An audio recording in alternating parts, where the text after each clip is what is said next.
One, in Jesus, I am super blessed. I am Macarius. Yan, say it every day. Para lang sa ganon, umaga pa lang naririnig na ng Diyos ang pagdedeklara natin na tayo'y super blessed. Tayo'y happier than happy. And indeed, in more than 10 years, sa 10 taon na pagdedeklara natin, napatunayan na nga natin talagang, indeed, we are Macarius. We are supremely blessed and happier than happy. Yeah.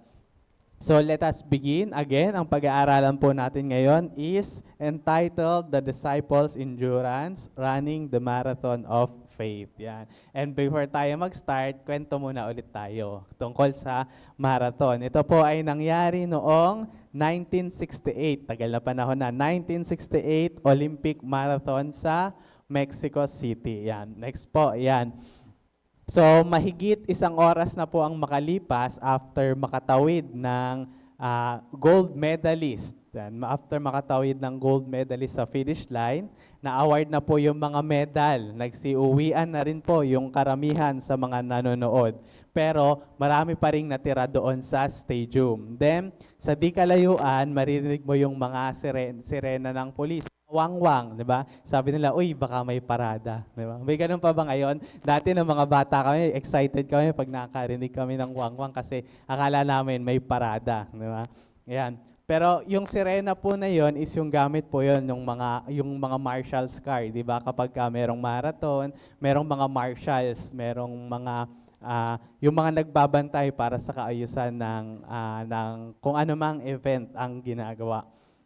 So, yun yung mga marshals. And makikita sa kalayuan, di ba, dahil marathon yon, ang finish line nila lagi is yung sa stadium, yung pabilog. Ayan, yung normal na nakikita natin ganyan. Ayan. So, makikita sa di kalayuan, papasok itong si John Stephen Akhwari. Yan, siya ay representative ng Tanzania. Diba? Early in the race, nung nagsisimula pa lang yung karera, 'di ba? Siyempre na sa karera, maalam niya lalo sa Olympics, mga competitive 'yan. Nag-uunahan sila, babalyahan sila para makapwesto na maganda. And sa kalagitnaan ng pag-uunahan nila, natumba si John Stephen Akhwari. Yan, tumama yung balikat niya, na-dislocate, and then nagkasugat-sugat yung tuhod niya. And then after a while, di ba, inattendan siya ng mga medic, pero halip na huminto, nagpatuloy siya. Nagpatuloy siya at tinapos niya yung karera. Nagpatuloy-tuloy siya sa kabila ng sakit at hirap sa bawat hakbang kasi ang sakit doon. Dislocated na nga yung shoulder mo tapos nagkasugat-sugat pa yung tuhod mo. And after an hour, matapos yung karera, nakapag-award na ng medal, doon pa lang siya dumating doon sa arena para tapusin yung nalalabing ilang metro ng marathon, ng karera. And he was met with cheers, palakpakan, lahat ng mga tao sa kanya. Although hindi siya nanalo, okay, it was dubbed as one of the greatest finished in the history of Olympic marathon. Yan. And then, nung tapos na yung karera, pagkatapos siyang matapos yon, may isang reporter na nag-interview sa kanya. Diba? Tinanong siya na, nung una pa lang, 'di ba? Wala ka nang tsansang manalo. Diba? Malayo pa yung finish line. Why didn't you just quit? Bakit hindi ka na lang huminto? At ito po yung sagot niya. Sabi niya sa reporter, "My country did not send me 5,000 miles to start the race." Ano sabi niya? "They sent me 5,000 miles to finish it." Yan ang kanyang naging sagot. Mga kapatid, we as Christians are also in a marathon. Diba?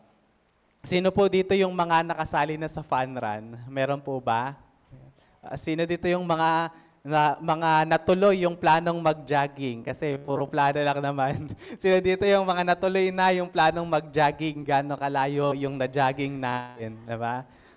Or plano lang hanggang ngayon, hanggang naging tag-ulan na, hindi na Ayan. Sige, kung meron man, yung mga fun run, fun ba talaga? Bakit ba may fun yan sa simula? Diba? Ayan.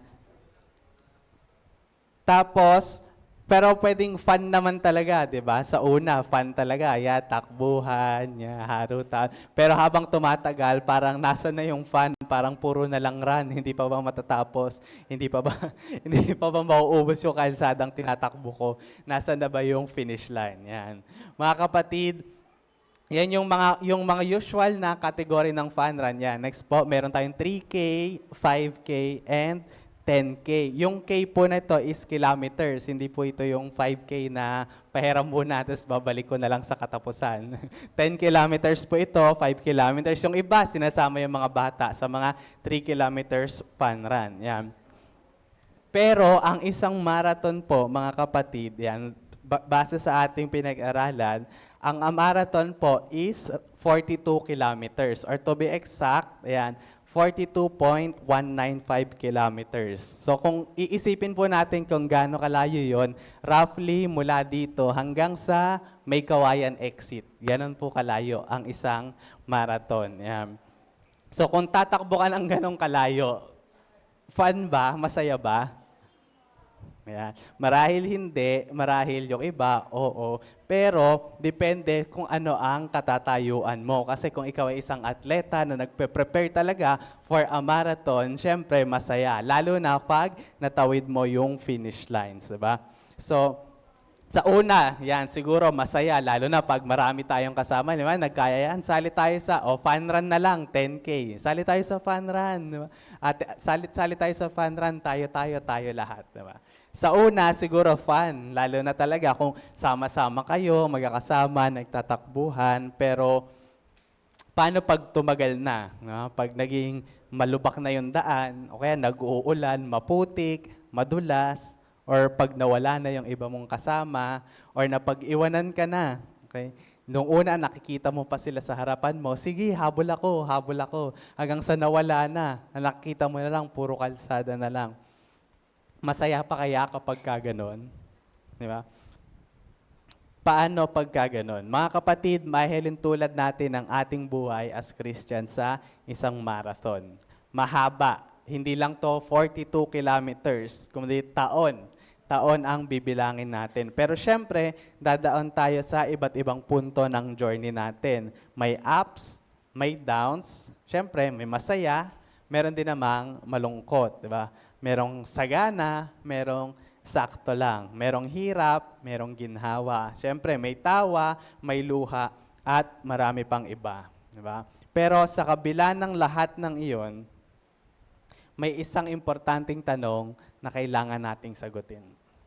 Mga kapatid, sa Marathon of Faith, magpapatuloy ka pa ba o hihinto ka na?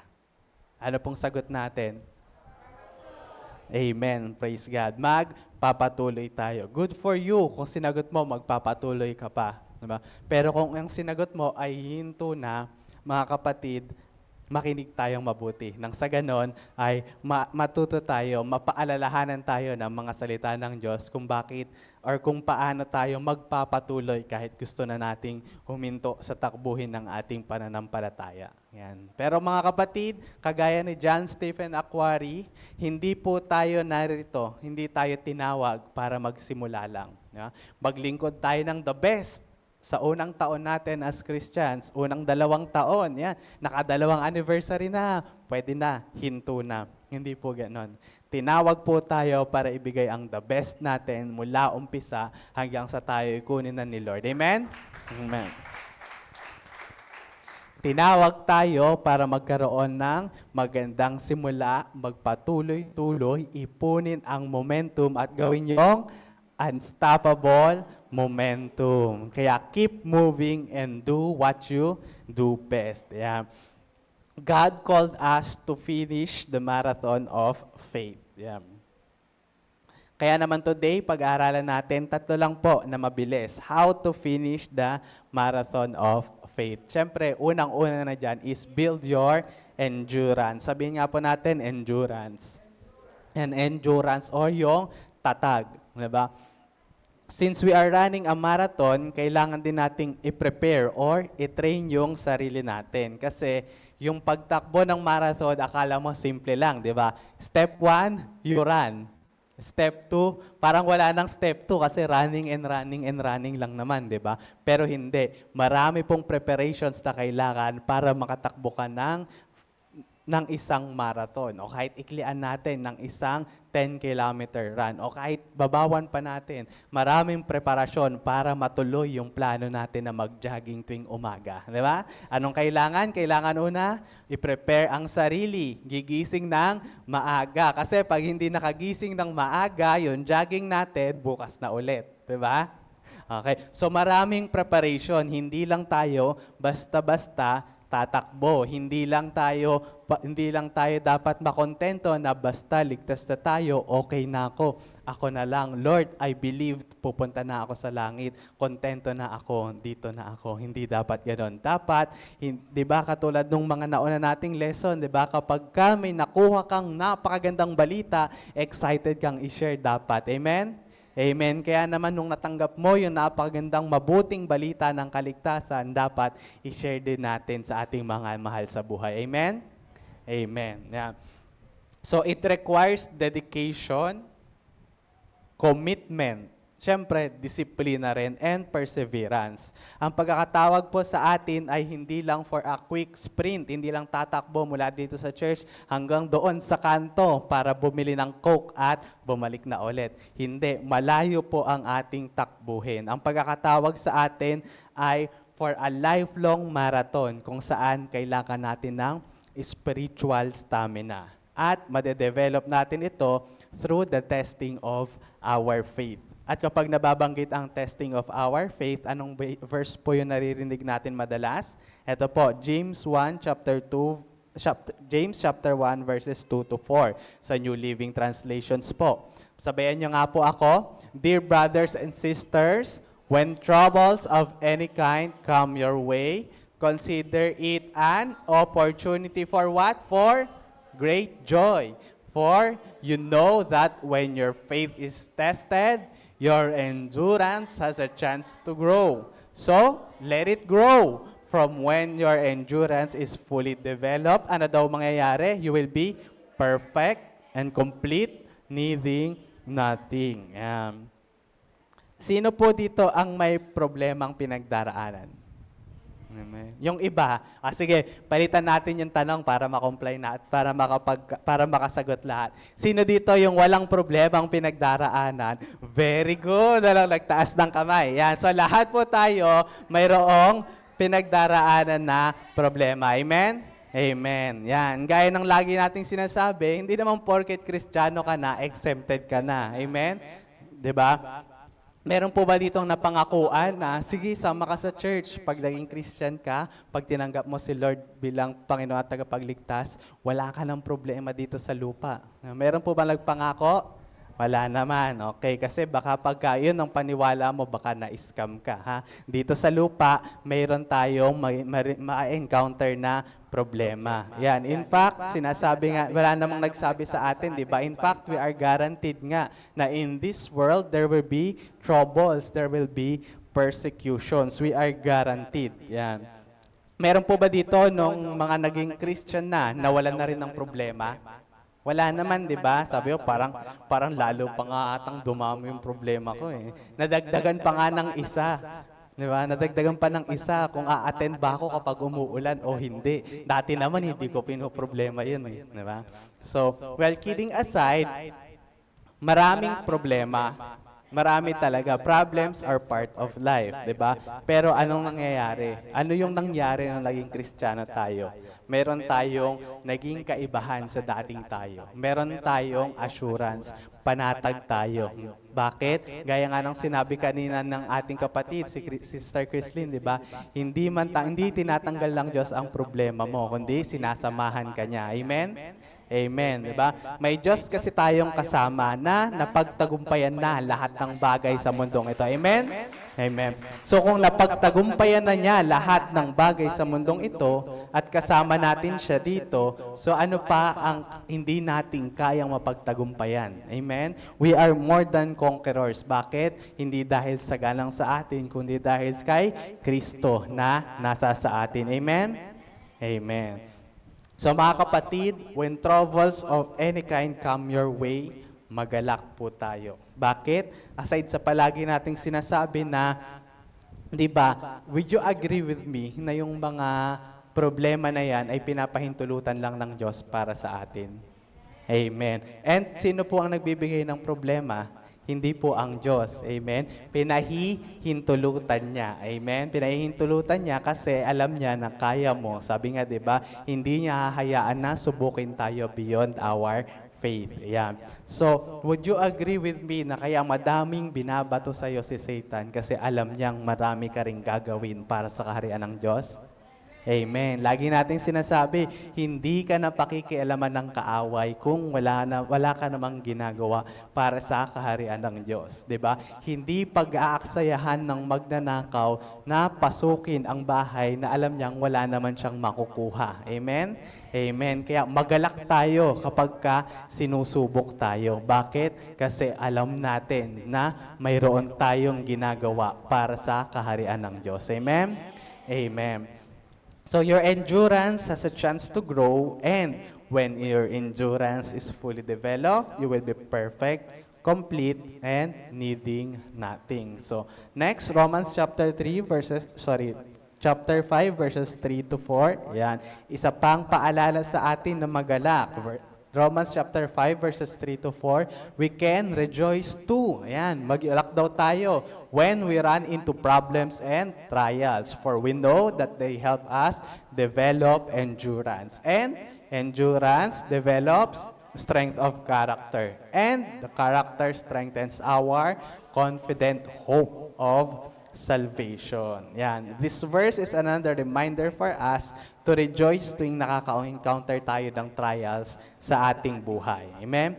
Always remember na trials are supposed to be productive, not destructive. Amen? Amen. Ang mga pagsubok, ang purpose po niyan para tayo maging productive. Ano pong meaning maging productive? Mayroon tayong produkto na makukuha. And it is never for your destruction. It is productive and not destructive. Yeah. Ang purpose po ng problema is to strengthen us and build us up, not let us down. Yeah. And this is what Paul wants us to remember, because our sufferings produces endurance, which eventually builds hope. Yan. Then, character. And then, kapag na-develop natin ang strength ng character, our confident hope of salvation. Diba? Ever wonder kung bakit kahit na marami tayong pagsubok na pinagdaraanan, nakukuha pa rin natin magpatuloy? Naisip niyo na ba yun? Bakit ba nagpapatuloy pa rin ako? Paulit-ulit lang naman. Okay? The number one reason, kasi marami na tayong napagdaanan na iba ding pagsubok. Amen? And katulad ng isang atletang nagte-training, di ba? Kung dati hindi niya kayang makatakbo ng 10 kilometers dahil paulit-ulit na siyang tumatakbo, paulit-ulit siyang nagte-training para makayanan niyang takbuhin yung 10 kilometers, darating yung oras na sisiw na lang sa kanya yung 10 kilometro.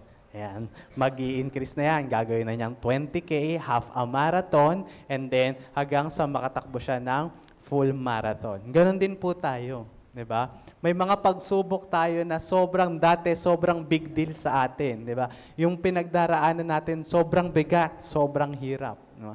Pero dahil napagdaanan na natin, ngayon, andali na lang nating daanan yung pagsubok. Amen? Bakit? Kasi napagtanggumpayan na natin kasama ang ating Diyos. And we have the comfort and assurance na ang Diyos natin ay tapat at hindi nagbabago. Amen? Amen. Kung sinamahan ka ng Diyos sa mga problemang pinagdaraanan mo noon, mga kapatid, kasama nyo rin siya ngayon. Amen? Amen. At kung natapos mo o napagtagumpayan mo yung mga problema mo noon dahil kasama mo siya, sigurado tayo kung na ano man yung pinagdaraanan natin ngayon, mapagtatagumpayan natin dahil hanggang ngayon, even at this very moment, kasama natin ang Diyos na buhay. Amen? Amen. So, nagawa niya ito sa mga una nating problema, kaya naman sigurado tayong magagawa pa rin niya ito hanggang sa mga problema natin ngayon. Yan. Tandaan natin na lahat ng problema o pagsubok na kinakaharap natin ay instrumento lang na ginagamit ng Diyos para tayo ay matuto. Yan, mas tumatag, mabuild ang ating endurance to keep on running sa ating marathon of faith dito sa lupa. Yan. So when we look at these scriptures, we realize na ang endurance ay hindi inborn. Diba? Hindi ka pinanganak na matatag ka agad. Hindi ka naging Kristiyano na matatag ka agad. Ito ay dine-develop natin. It is something na nade-develop when we choose to stay sa race sa kabila ng maraming pagsubok. Pero hindi ito sapat na matatag ka lang. Sabihin mo sa katabi mo, kulang yon. Yan, hindi sapat na matatag ka lang. Hindi sapat na kaya mo lang magpatuloy-tuloy, 'di ba? Kailangan alam mo rin kung ano ang dapat mong gawin or dapat mong ihanda sa pagtakbo. Which brings us to point number 2. Yan. Point number 2, next po, how to finish the marathon of faith. Number 1, build your endurance. And number 2, lay aside unnecessary weights. Yan. Hebrews chapter 12, verse 1. By the way, ito po yung key verses para natin. Hebrews chapter 12, verses 1 to 3. So, verse 1 po muna tayo. Therefore, since we are surrounded by such a great cloud of witnesses, let us throw off everything that hinders and the sin that so easily entangles. And let us run with perseverance the race marked out for us. Yan. So next po, yan. Imagine mo kung sa isang marathon, yung marathon runners, nag-start yung mga marathon runners, tumatakbo ng naka-heels. Diba? Or ang daming suot-suot na kung ano-ano, naka-costume ng kung ano-ano, or hindi akma yung kanyang mga dala-dala sa isang marathon. Makakatakbo kaya siya? Yes, makakatakbo siya. Diba? Pero baka sa katagalan, pag dumating na yung ika-10 o kahit ikalawa o ikatlong kilometro, baka mag-collapse na siya sa pagod. Bakit? Kasi ang dami niyang dala-dala na hindi naman kailangan, unnecessary. Diba? Or tawagin natin mga excess baggages. Ayan. To run effectively, kailangan mag-build tayo ng internal stamina. Executing a strategic way para tanggalin yung mga bagay na nakakapagpabagal sa atin. So next po, ever wonder, di ba, yung mga marathoners, kung ano talaga yung mga kailangan nila or yung mga pwede nilang tanggalin, tinatanggal nila. Kaya nga yung mga shoe company, nag-i-invest yan sa mga technology para mas mapagaan yung mga sapatos na ginagamit, di ba? And yung mga marathoners, ang kailangan lang nila, ang dala-dala lang nila, is kung ano lang talaga yung mga alam nilang kailangan nila. Bakit? Kasi to run effectively, kailangan natin alisin lahat ng ating mga excess baggages. Tanggalin natin yung mga bagay na nakakapagpabigat o nakakasagabal sa ating pagtakbo, sa ating journey sa pananampalataya. 1 Corinthians chapter 9 verses 24 to 25 says, "Do you not know that in a race all runners run, but only one gets the prize?" Yan. So run in such a way as to get the prize.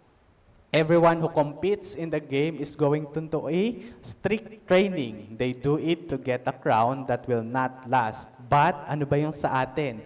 But, we do it to get a crown that will last forever. Yan. When we run, kailangan focus tayo lagi sa goal. Amen? Sabi nga sa katabi, focus sa goal. Ayan. Train ourselves, kailangan consistent. Amen? Sabihin sa katabi, dapat consistent. Amen. Diba? Lagi nga natin naririnig, the secret to getting ahead is to get started. Amen? Hindi ka mauuna kung hindi ka magsisimulang humakbang, pero hindi doon natatapos. Amen? Kailangan mong magpatuloy ng magpatuloy. Be consistent sa paghakbang. Amen?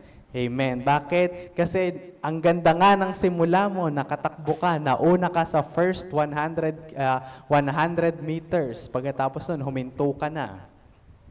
Nag-stop ka ng mag-journal, nag-stop ka ng magbasa ng salita ng Diyos, parang nasayang yung maganda mong simula.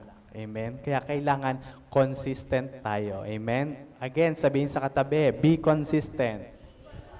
Yan, amen. Be consistent kahit nasa mga maliliit na bagay. Amen. Ang maliliit na hakbang kahit gaano pa yang kaliit, di ba? Kung tuloy-tuloy mo mang gagawin, makakalayo at makakalayo ka rin. Amen.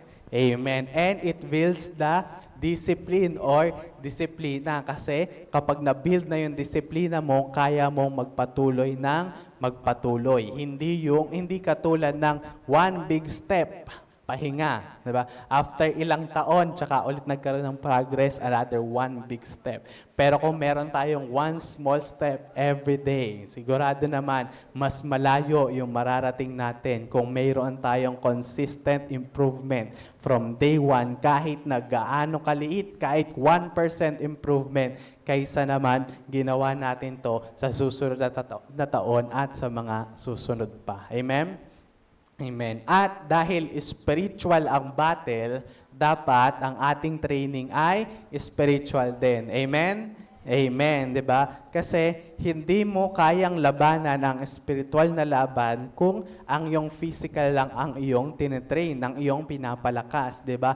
Kahit gym ka ng gym, physically, kung spiritual ang laban, hindi ka mananalo kung hindi natin palalakasin ang ating spiritual selves. Amen? Amen. At syempre, ano bang kailangan natin para tumatag ang ating spiritual na pagkatao, 'di ba? Protein Protein powder ba? Hindi, 'di ba? Kailangan natin is the words of God. Amen. Amen. Kasi ano bang kailangan natin para labanan ng kaaway? Ano ba ang ating ultimate source of truth, 'di ba? Ang salita ng Diyos. Amen. Kasi gaya ng lagi natin sinasabi, anuman pinagdaraanan mo ngayon, may katapat yan na pangako ang Diyos. Amen? Kailangan mo lang ay basahin ang Biblia para malaman ito. Amen?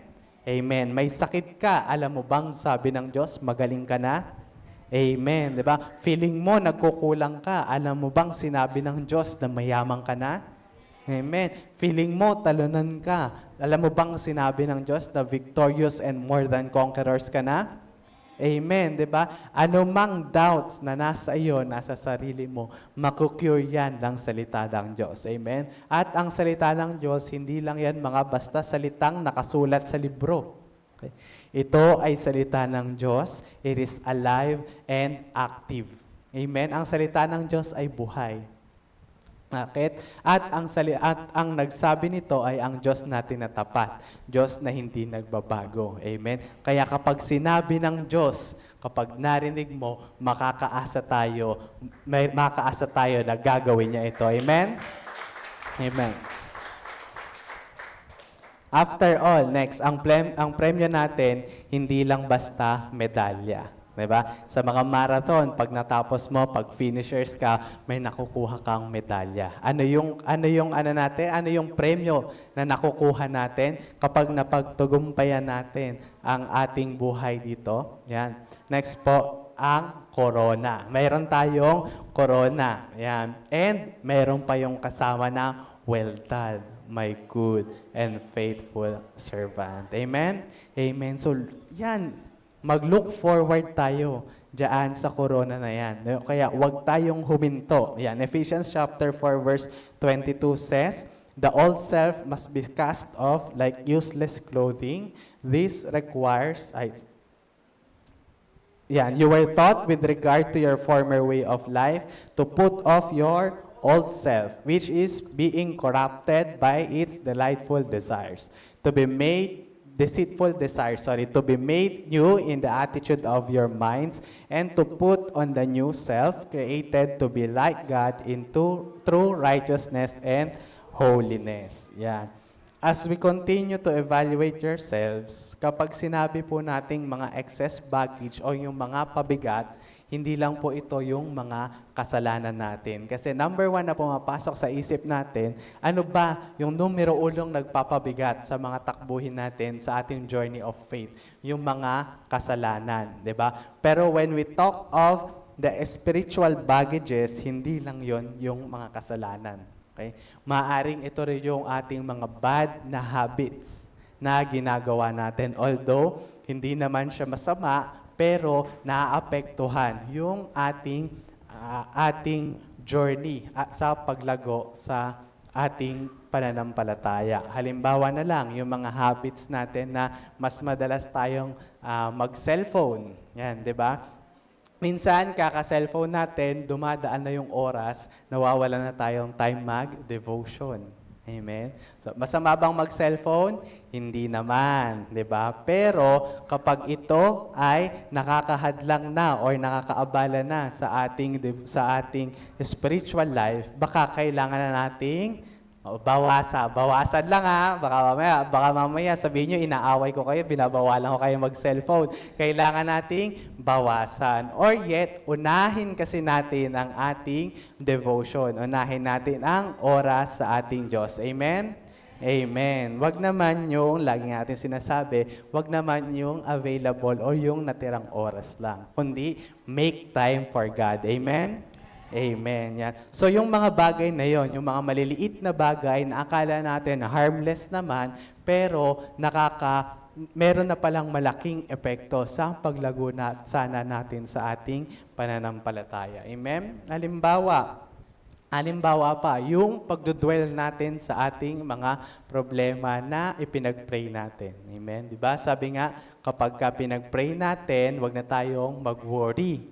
Pero pinag-pray na natin yung kung ano man yung gusto natin kay Lord, na hilingin kay Lord. Pero after natin mag-pray, saan ko naman ba kukuhanin yung pambayad na to? Saan ko na naman ba anin to? Halip na maging productive tayo, di ba? Kaka-worry natin, wala na tayong nagawa. Amen? Amen. So, sabihin sa katabi, iwan na yung mga masasamang habits. Ayan. Yan. Iwanan na natin yung mga akala natin harmless na habits, pero malaki pala ang epekto sa ating spiritual growth. Amen? Amen. Kagaya nga ng sinabi, hindi tatanggalin ang problema mo. Pero one thing kasi na nakakapag-hinder sa atin na magpatuloy-tuloy is pilit nating inilalaban yung mga laban na ang Diyos dapat ang kumilos. Amen? Amen. Mayroon kasi talagang mga problema or mayroong mga pagsubok na hindi mo naman kayang gawin. Wala ka nang magagawa. Gawin mo lang yung part mo at ang Diyos na ang bahala. Amen? Amen. Halimbawa, kaninang umaga, umulan ng malakas. Kaya mo bang pahintuin yung ulan? Hindi naman, di ba? Bakit parang sobrang worry tayo? Ay, nalakas na naman ang ulan. Sana huminto na. Diba? Para makapag-church na ako, sana tumila na yung ulan. Ayan, di ba? May mga bagay na labas sa control natin. And when things are out of our control, learn to let go and let God. Amen? Amen. Kasi may mga bagay talaga na wala na tayong magagawa after nating gawin yung part natin. Amen? Kaya nga lagi natin sinasabi, di ba? Ano yung salawikain ba yun? Sawikain?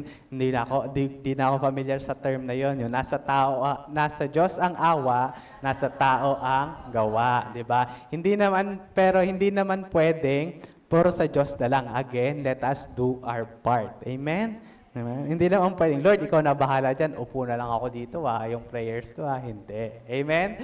Gawin natin yung part natin. Amen? Amen. Tayo ay servants. Amen? Sabihin niyo nga po, servants. Amen. Ang mga servants po, ang mga waiters, anong ginagawa niyan habang naghihintay? They serve, di ba? Nagsaserve at naglilingkod sila. So while waiting for God to do His miracle works, His wondrous works sa ating buhay, let us serve. Amen? Amen. Let us not be paralyzed by anxieties and worries. Ibigay na natin yon sa Kanya. Bakit? Kasi kapag puro yung puro yung worries ang inatupag natin, mapaparalyze tayo, wala tayong magagawa both sa ating buhay sa labas at ating buhay sa church. Amen? Amen. Again, learn to let go and let God. Kapag wala ka nang magagawa talaga sa isang sitwasyon or bagay, bitawan mo na. Sabihin sa katabi, bitawan mo na. Ayan, bitawan mo na. Let go and let God. Amen? Amen. So, iwanan na yung mga bagay na hindi naman nakabubuti para sa atin. Yes, may mga bagay na mahirap bitawan. Amen. Pero kasi, naalala ko yung isang kwento sa preaching ni Pastor, may isang matandang babae na may bit-bit na mabigat na basket. Amen. Tapos, may dumaan na ano matawag doon? Kalesa or kalesa na hila-hila ng kabayo or kalabaw, something like that, 'di ba? Tapos sabi nung driver, kotsero, tama ba kotsero kapag ka sa kalesa? Yan. Sabi ng kotsero, "Nay, halika, sumabay ka na para hindi ka na mabigatan sa dala mo." So si nanay sumakay naman, 'di ba? Kaya lang habang nag-journey sila, habang patuloy silang bumabiyahe, nagrereklamo pa rin si nanay na mabigat. Bakit? Kasi yung bit-bit niyang basket, yung nakapatong sa ulo niya, hindi naman niya inalis. Sumakay lang siya sa kalesa, pero bit-bit pa rin niya. Amen? Diba? So, ganun din tayo, mga kapatid, karga-karga na tayo ng Diyos. Amen? Amen. Kaya palakpakan po natin ang Diyos. Karga-karga na tayo ng Diyos. Kaya naman, yung mabigat na dinadala mo, bitawan mo na. Amen? Or ibigay mo na sa Diyos. Bakit? Kasi kung karga-karga tayo ng Diyos, hawak-hawak pa rin natin, mahihirapan din tayo, mabibigatan tayo. Wherein kapag binigay na natin sa Diyos, bit tayo ng Diyos, nasa comfort tayo ng Diyos, alam natin na ligtas tayo, panatag tayo na walang mangyayaring masama at wala ka pang bigat na nararamdaman. Amen? Amen. Kaya I hope and pray yung mga excess baggages na hindi natin mabitawan, okay? From this moment forward, matuto tayong i-let go at hayaan ng Diyos na kumilos sa ating mga buhay. Amen? Amen. So, next, number 3, and dito po tayo mag-focus. Yan. Number 3, yan. How to finish the marathon of faith. Ano nga po yung una? Build your endurance. Number 2, lay aside unnecessary weights. And number 3, keep your eyes on Jesus.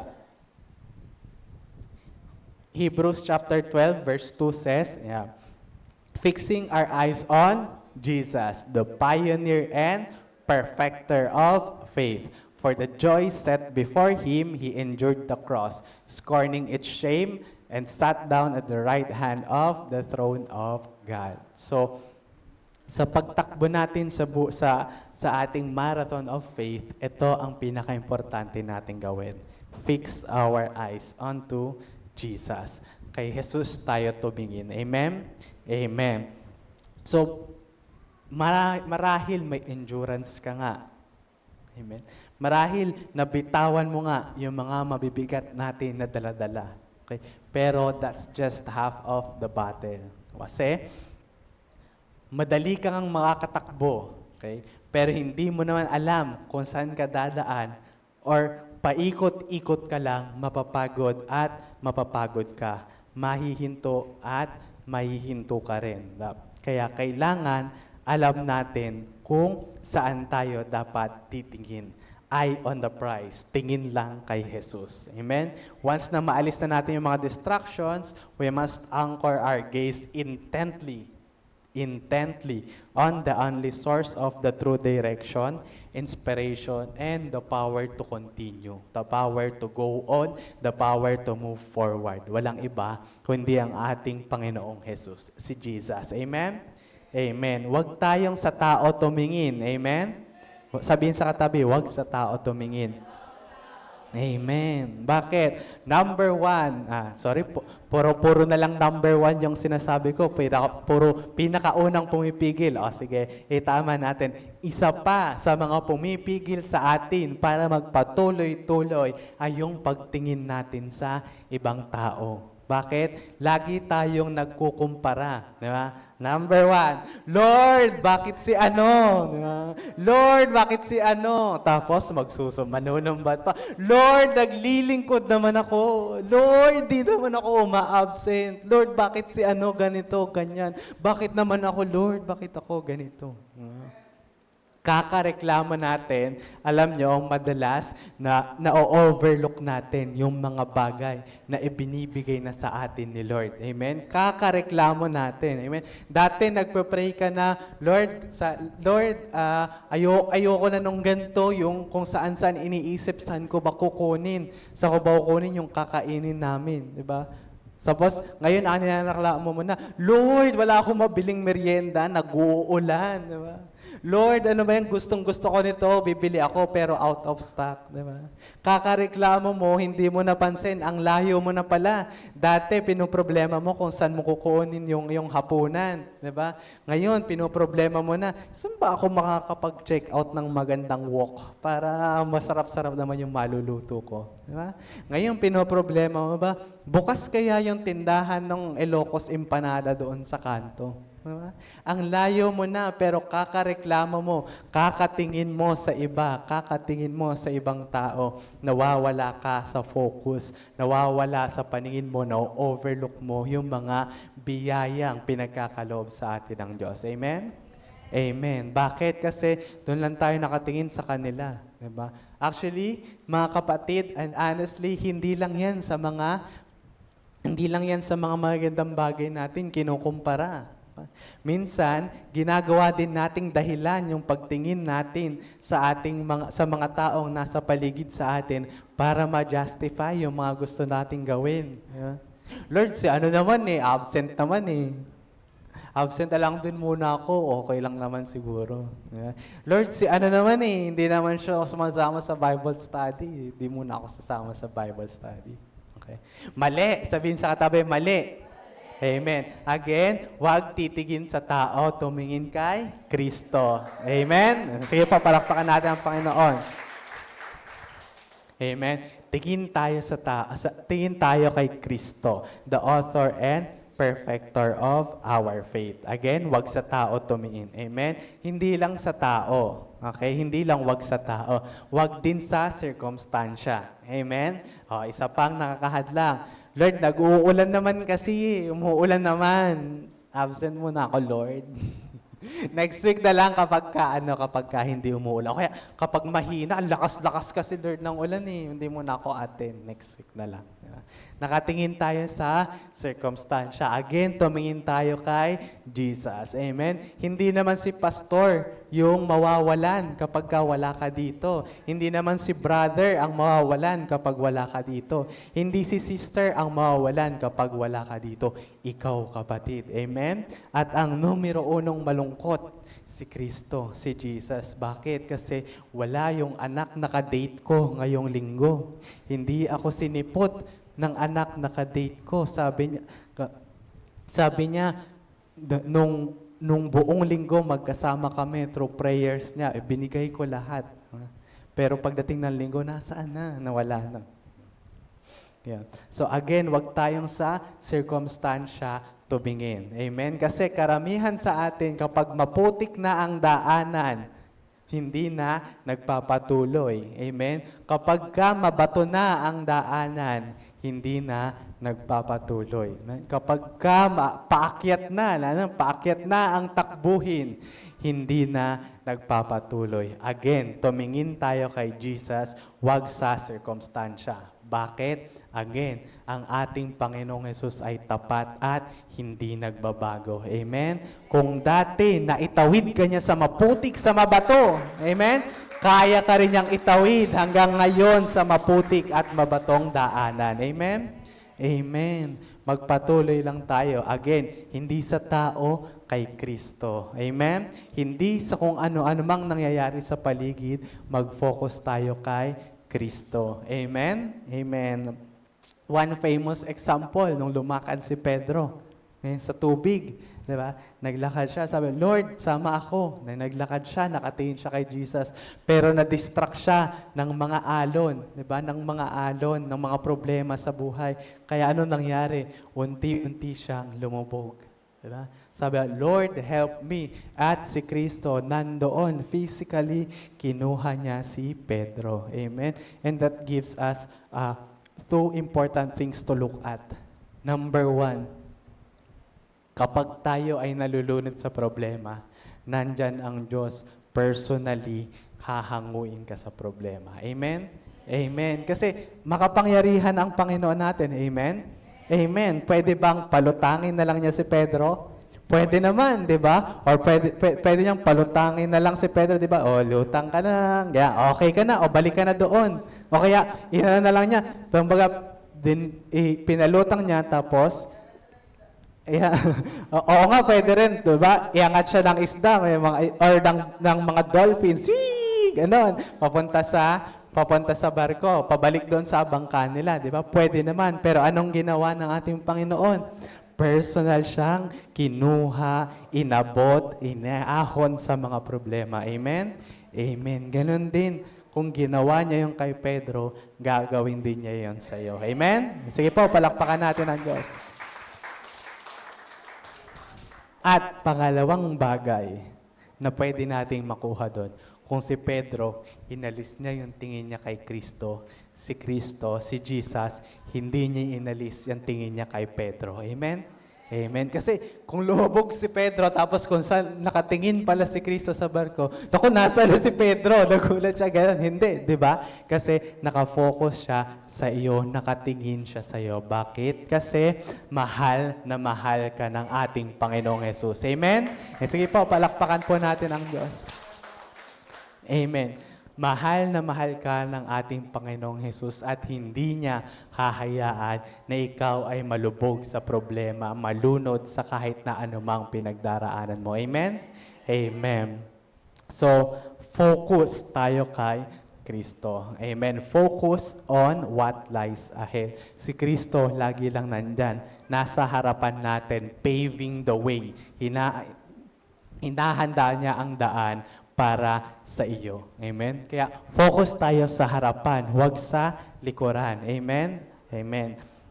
Philippians chapter 3, verse 13 to 14 says, ayan, No, dear brothers and sister, I have not achieved it. Wala pa ako doon.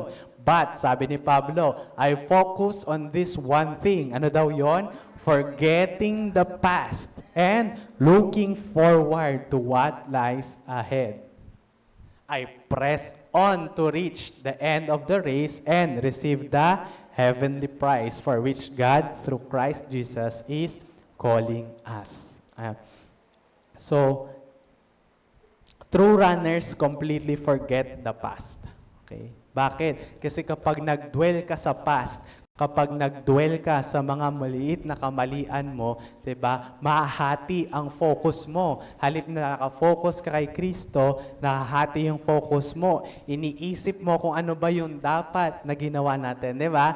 Aminin man natin o hindi. Most of the time, okay, ang worry natin o yung mga tumatakbo sa isip natin, yung mga past na nagawa natin. Thinking kung ano ba yung nagawa ko dapat na iba, para mabago yung pinagdaraanan natin ngayon. Amen? Diba? Iniisip pa natin, diba? What if ganito yung ginawa ko, di sana ganito yung nangyayari ngayon. Diba? Pero, dwelling on the past does us no good. Walang mabuting naidudulot. Sa halip, napaparalyze lang tayo at hindi tayo nakaka-move forward. Amen? Amen. Lagi natin sinasabi, forget the past. Kalimutan mo na yung nangyari sa nakaraan. But remember the lesson. Amen? Kasi kung iiwanan mo lang yung nakaraan at kakalimutan mo rin pati yung lesson na natutunan mo, parang wala lang. Wala lang din. Bakit? Kung hindi ka pala natuto sa mga kamalian mo nung nakaraan, mauulit at mauulit natin. Amen? Amen. Yan. So, again, mayroon tayong mga past hurts, past disappointments, past angers na bit-bit pa natin hanggang sa ngayon.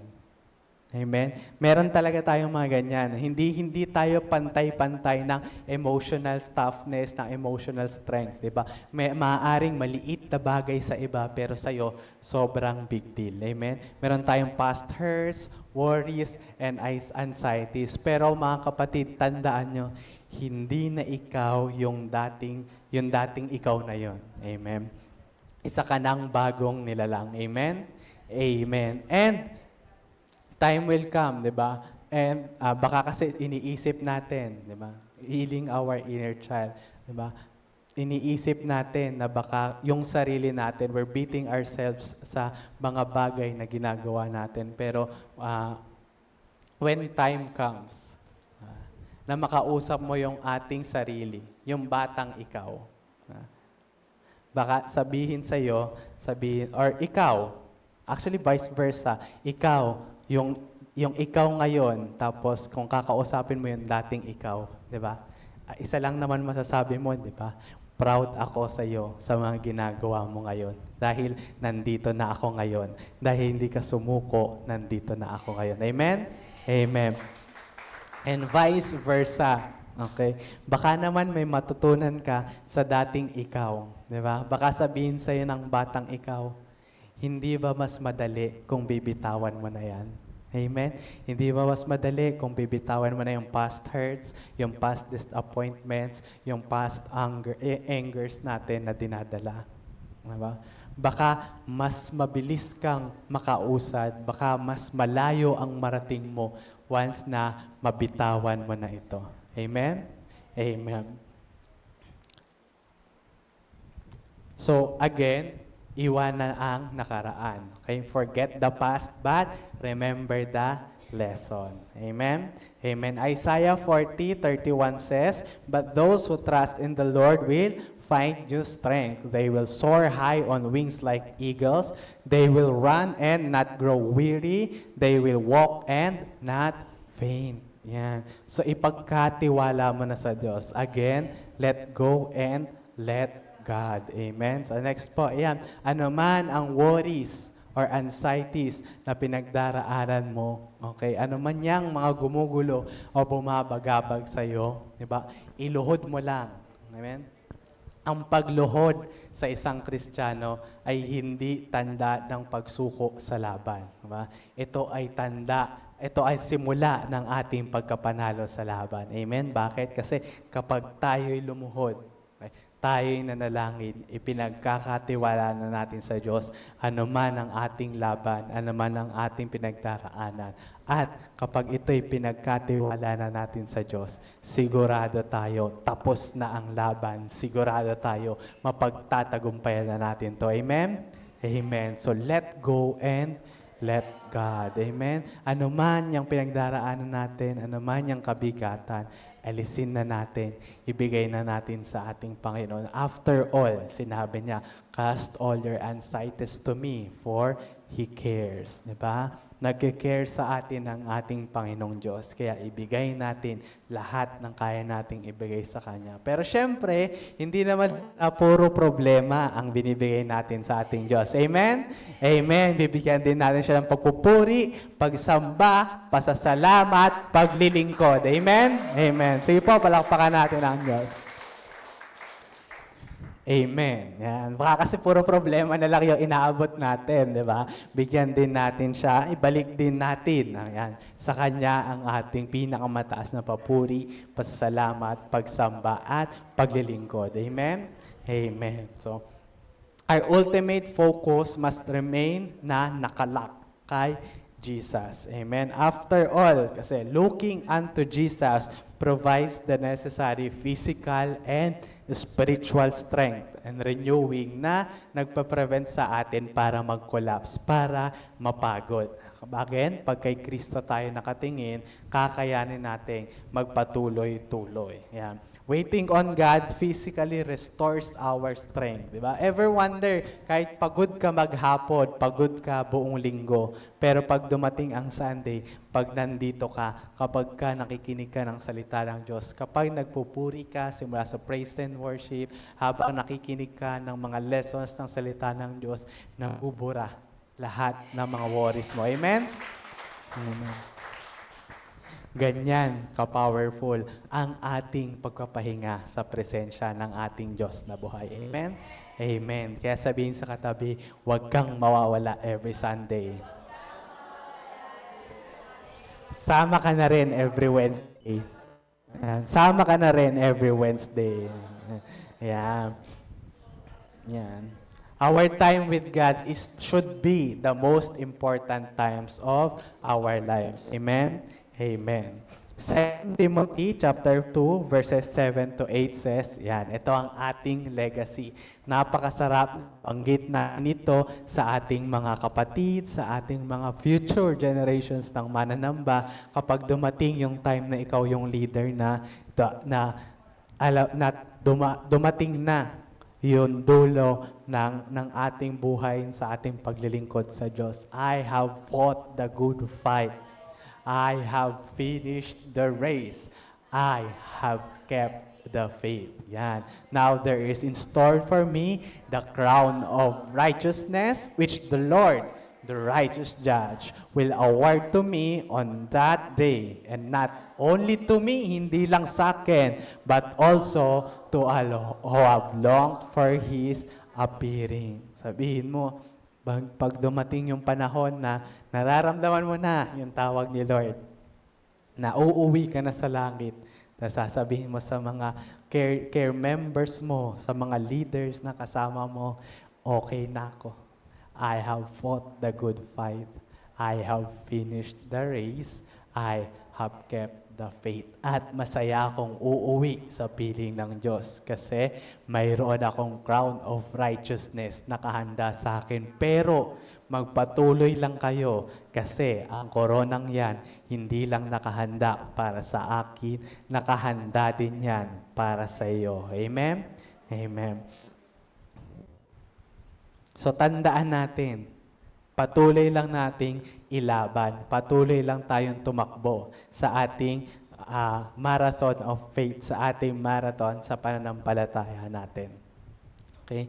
Bakit? Kasi may garantiya tayo. Meron tayong garantiya na hindi lang medalya, hindi lang cash prize, hindi lang recognition, basta-basta ang makukuha natin. Mayroon tayong crown of righteousness. Amen? At hindi lang yung magsasabit nito sa'yo, hindi lang kung sinong mataas na tao, hindi lang presidente, hindi lang yung Olympic Committee, di ba? Hindi ka lang magko-courtesy call sa Malacanang, hindi ka ipaparada lang sa barangay mo, sa municipality mo na suot-suot yung medalya, di ba?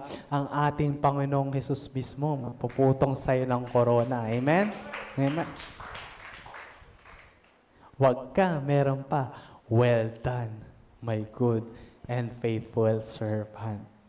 Well done sa takbuhin mo sa lupa. Come, share your master's happiness. Amen? Excited ba kayong marinig yon? Amen. Diba? Hindi pa naman ngayon, okay? Again, hindi natin sinasabing ngayon na. Pero dumating yung panahon na tayo'y tawagin na talaga ng ating Panginoon para umuwi sa langit. Nakaka-excite na after all of the sufferings na pinagdaanan natin dito sa mundong ibabaw, may Diyos tayong uuwian. Babatiin ka. Welcome home, anak. Well done, my good and faithful servant. Amen? Sige po, palakpakan po natin ang ating Panginoon. Amen. So, tingin lang tayo kay Kristo. Tingin tayo sa eye on the prize. Tingin tayo sa koronang makukuha natin pag natapos natin ang ating takbuhin dito sa mundong ibabaw. Okay? And the result of all of those three, ng tatlong ginawa natin, yung pagbibuild natin ng endurance, yung pagtatanggal natin ng mga unnecessary weights, at pag-focus natin kay Jesus, is a faith that finishes strong. Amen? Sabihin nga sa tabi, finish strong. The ultimate goal ng ating Christian journey is yung completion. Amen? Yung pagtawid natin sa finish line. And a faith that finishes strong gives honor to God. Amen? Napaproud sa'yo si Jesus kasi you finished strong.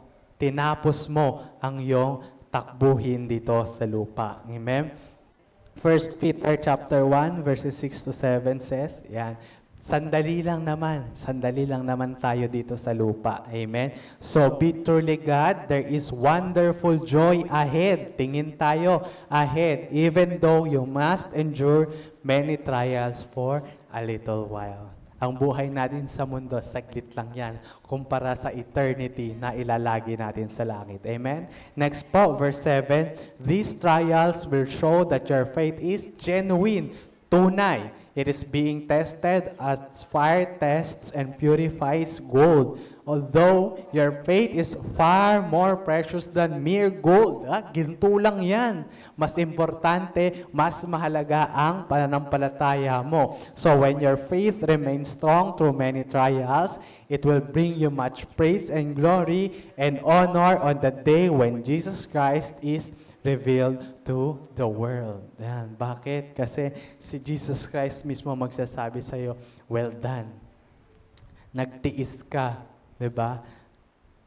Napagtagumpayan mo yung mga pagsubok. Diba? You passed the trials, the test of faith. Diba? Your faith is refined more than gold. Diba?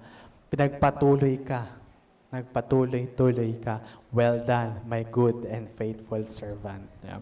So, and finally, last verse na po natin, Revelation chapter 3, verses 11. Yan. There is an urgency for us to run the race. Amen? Meron pong urgency. Sinasabi ng Diyos, magsimula ka ng tumakbo ngayon or ituloy mo na yung takbuhin mo ngayon at tapusin natin. Bakit? Sabi niya, I am coming soon. Malapit na akong umuwi, malapit na akong bumalik. Diba? Hold on to what you have so that no one will take your crown. Kasi sayang naman, itinakbo mo na. Itinakbo mo na lang din naman yung karera, tapusin mo na. Amen?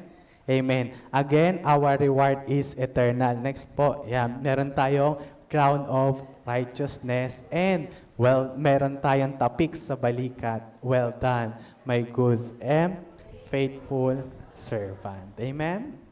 Amen. So, as we end this lesson, I want you all to have time to look back. Yan. Balikan natin yung mga lessons or assess natin yung ating mga sarili. Amen? Balikan natin. Alam natin to, malayo pa tayo, pero malayo na rin tayo. Amen? Amen. Sige, balikan mo. I want you to think back yung mga kalagayan mo noong mga nakaraan, yung mga previous years mo dito sa Lord, di ba? Kung titignan mo yung dating ikaw, yes, may problema pa rin. Pero congratulations kasi ikaw patuloy na lumalaban. Nandito ka kasama namin ngayon. Amen? Amen. And you should be proud of yourself. Yan. Di ba? Maging proud ka naman sa sarili mo. Hindi yung gabi-gabi mo na lang inaaway yung sarili mo. Hindi yung gabi-gabi mo na lang hinahanap yung kulang mo. Okay? Maging proud ka naman sa sarili mo. Bakit? Kasi ang layo mo na. Ang layo na ng narating mo simula nung unang-una ka pa lang na nagsimula ng journey mo sa Lord. Amen? Amen. And let that be an encouragement na ang layo na ng narating mo para huminto. Amen? Malayo ka na, kaya ipagpatuloy-tuloy mo na. Amen? Amen. Eye on the prize. Eyes on the prize. Amen? Amen. One thing that we should always remember. Okay. Alam natin that we are running the marathon of faith. Amen? At ang marathon of faith natin, hindi lang 42 kilometers. Hindi lang takbuhin ng isang oras, isang araw. We're living our life, we're running the marathon of faith for years and years. Diba? Yung iba nga, 40 years na, 50 years nang tumatakbo sa marathon of faith. Pero nagpapatuloy-tuloy pa rin. Hindi mo man makita sa ngayon yung finish line, malayo pa man, diba? Nasa pulilan ka pa lang, pero alam mo, one thing is for sure, nandoon ang may kawayan. Nandoon ang finish line. So, ganun din sa atin. Hindi man natin makita yung finish line, let us have the faith to claim kung ano ba yung makukuha natin pagtawid natin sa finish line. Amen? Nandoon ang ating Panginoong Jesus. Hinihintay ka na tapusin mo ang marathon of faith. Kaya anumang mangyari, magpatuloy at magpatuloy. Amen? May naghihintay sa atin, si Lord Jesus, at kagaya ng journey ni John Stephen Aquari, the stadium of heaven is waiting for us. The cloud of witnesses is cheering for us. Nag-cheer silang lahat para sa atin. Jesus already paved the path and secured the crown. Okay? Do not settle for a good start. Amen? Huwag tayo mag-settle sa good start lang.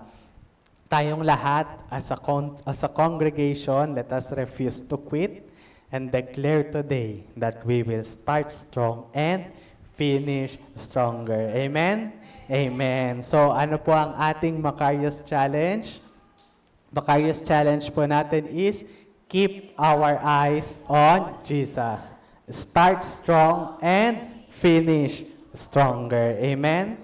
Amen. Malayo ka na kapag simula ka na, kailangan lang nating magpatuloy at magpatuloy hanggang dumating tayo sa finish line, dumating yung panahon na uuwi tayo sa langit, haharapin natin ang ating Panginoong Jesus, puputungan tayo ng corona at sasabihin, well done, my good and faithful servant. Hallelujah. Let us pray. Hallelujah. Panginoon, maraming salamat po, Panginoon, sa umagang ito, Panginoon, na pinagkaloob niya sa amin, Panginoon, para kami mapaalalahanan, Panginoon, ng iyong mga banal na salita, Panginoon. Lord God, maraming salamat po, Panginoon, sa lahat ng kabutihan mo mula nung unang-una hanggang sa pinaka-oras na ito, Panginoon. Lord God, maraming salamat and we appreciate everything that you have done for us, Panginoon. Lahat ng mga provisions na pinadaloy mo sa amin noon, lahat ng pag-iingat, lahat ng pagsama mo, lahat ng mga taong ipinaligid mo sa amin para makarating kami sa punto ng buhay namin na ito ngayon, Panginoon. And Lord God, as we continue to run this marathon of faith, Panginoon, we pray, Panginoon, na hindi mawala ang aming tingin, ang aming titig sa iyo lamang, Panginoon. Lord God, help us, Panginoon, to fix our eyes to Jesus alone, the starter and finisher and the perfecter of our faith, the author and finisher and perfecter of our faith, Panginoon. Lord God, huwag niyo pong hayaang maalis ng mga problema ng mga taong nakapaligid sa amin ang aming tingin sa iyo, Panginoon. Sa halip, patuloy kami magpatuloy sa pagtakbo na nakatingin sa iyo, nakatingin sa mga pangako mo habang kami nagsiserve, naglilingkod at patuloy na humahayo at nagdadala ng kaluluwa na kasama naming tatakbo sa aming marathon of faith, Panginoon. After all, Panginoon, mas masaya ang aming takbuhin kapag marami kami sama-sama naglalakbay. We start strong and we'll all finish stronger and finish this marathon, Panginoon, na inilatag mo para sa lahat ng mga anak mo, Panginoon. Lord God, help us to continuously build our endurance, Panginoon. Patuloy niyo kaming patatagin, Panginoon. And Lord God, hindi kami magreklamo kapag may inaalaw ka na mga pagsubok na dumating sa amin, Panginoon. Sa halip, magagalak kami, Panginoon, dahil alam namin, Panginoon, na binigyan mo kami alam namin, Panginoon, na pinahintulutan mo yung mga pagsubok na ito, Panginoon, para magsilbing kalakasan namin, Panginoon, para may matutunan at may makuha kami, Panginoon, that which will strengthen us and our faith, Panginoon, sa aming pagtakbo sa marathon na ito, Panginoon. And after all, Panginoon, sinabi mo, Panginoon, na hindi mo kami bibigyan ng hindi mo pahihintulutan ng kahit na anumang pagsubok, Panginoon, na hindi namin kayang malampasan. At dahil kasama ka namin na mapagtagumpayan na lahat ng bagay dito sa mundong ito, anumang problema ang aming kaharapin, aming mapagtatagumpayan, Panginoon. Maraming salamat, Panginoon, dahil lahat ng pinagdaraanan namin may kalakip kang pangako, Panginoon.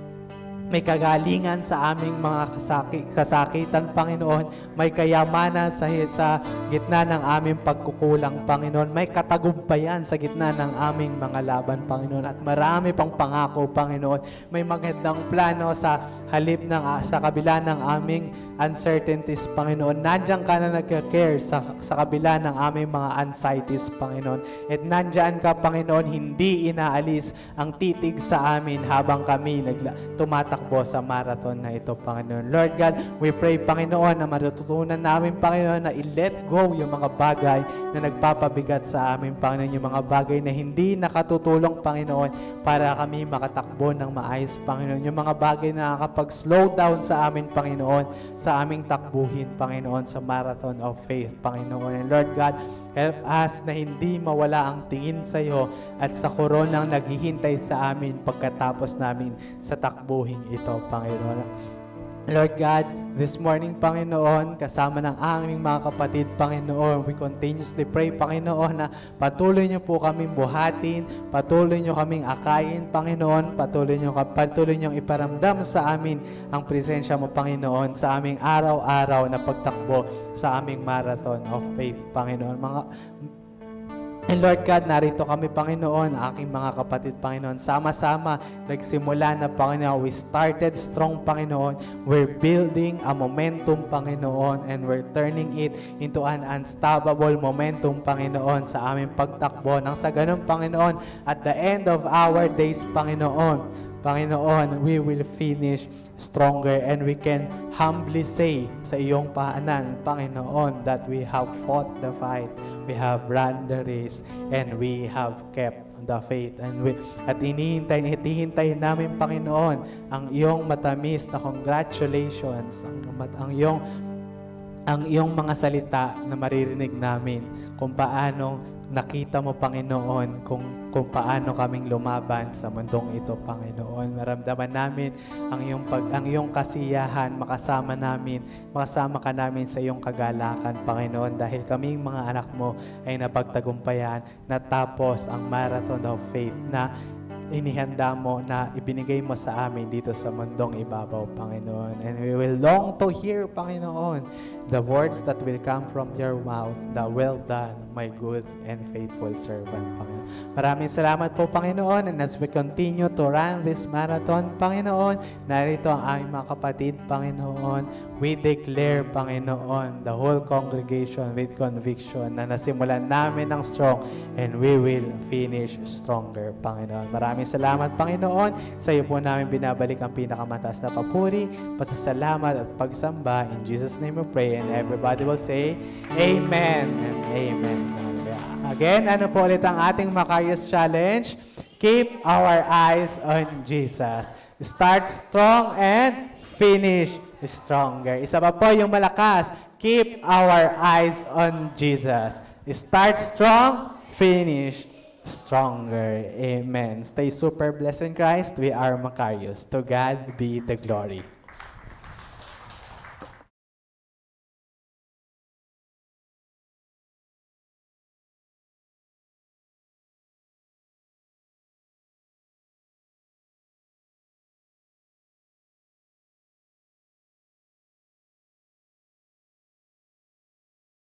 Good day, brothers and sisters! May natutunan po ba tayo sa ating lesson? If yes, ilagay sa comment section. At kung nagustuhan mo ang video na ito, you can find more like this in our YouTube channel, The Master Teacher BS.